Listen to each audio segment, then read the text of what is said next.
హిమాలయాల్లో అన్నిటికన్నా ఎత్తైనది mount Everest అంటారు. వాస్తవానికి మౌంట్ ఎవరెస్ట్ ఇంగ్లీష్ వాడు ఇచ్చుకున్నటువంటి పేరు, దాని పేరు గౌరీ శంకర శిఖరం. ఈ గౌరీ శంకర శిఖరం అన్న పేరు వాడకం క్రమంగా తగ్గిపోయి మౌంట్ ఎవరెస్ట్ అంటున్నారు ఈ మధ్య. ఈ మౌంట్ ఎవరెస్ట్ పైన ఎక్కడం అంటే చాలా సాహసోపేతమైనటువంటి పని. ఈ పనిని చేయాలన్నట్టయితే చాలా రకాల కష్టాలను అధిగమించాలి.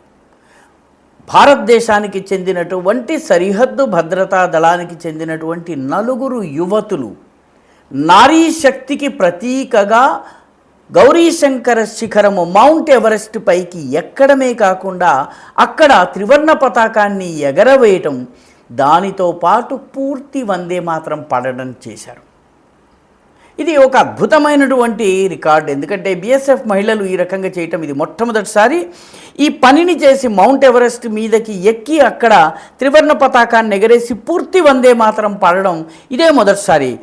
లద్దాఖ్కి చెందినటువంటి కౌసర్ ఫాతిమా, పశ్చిమ బెంగాల్కి చెందినటువంటి మున్ముని ఘోష్, ఉత్తరాఖండ్కి చెందినటువంటి రెబెకా సింగ్, అదేవిధంగా కార్గిల్కి చెందినటువంటి సెరింగ్ చొరోల్, ఈ 4 ఈ దుస్సాహసానికి పాల్పడ్డారు. నారీ శక్తి యొక్క తడాఖా ఏమిటో ప్రపంచానికి చూపించారు.